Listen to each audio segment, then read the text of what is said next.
Sure, so upon identification of a suspected case, first we collect clinical information from the healthcare provider. We collect the details of their symptoms, when their onset of illness was.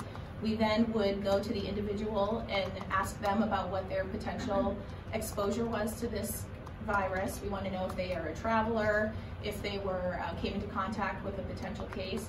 In this particular situation, because we have been working under a containment strategy where we actually know who a lot of our individuals are who have been exposed, especially around the contact investigation that's been occurring in Grafton County. Many of them have been under our monitoring anyway, and we're reaching out to them daily, every few days, depending on what their risk was, and are asking them about symptoms. So in that scenario, we've been reaching out to them. If they develop symptoms, we're facilitating the testing for those individuals.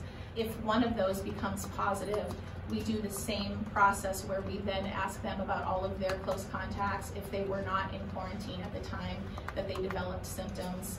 And then any of their people who have been identified as close contacts, we would then reach out to them, inform them that they must also quarantine now, and provide the same instructions. It's an iterative process of informing people that they've been exposed, telling them they need to quarantine, and then asking them to monitor for symptoms, and then we would facilitate testing if any symptoms develop.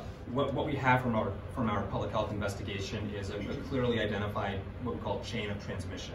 Right, transmission from the first individual to the second individual to now to the third individual, and that's exactly what our public health investigations are intended to identify, with the goal of limiting and preventing further spread in our communities. And so, anytime, just to repeat what Ms. Daly said, anytime we identify someone with suspected or confirmed COVID-19, we take the actions of asking close contacts to self-quarantine and evaluate for symptoms to try and prevent further spread of this virus. So take the Grafton County case out of it for a second and look at the Rockingham County case. That person knew that they were in Italy. I mean, they could have gone to the coffee shop and sneezed. How do you narrow that down? Yeah, so that's part of the investigation that we do. We have extensive conversations with anybody diagnosed with COVID-19 in order to identify situations that may have exposed the public or put individuals at risk.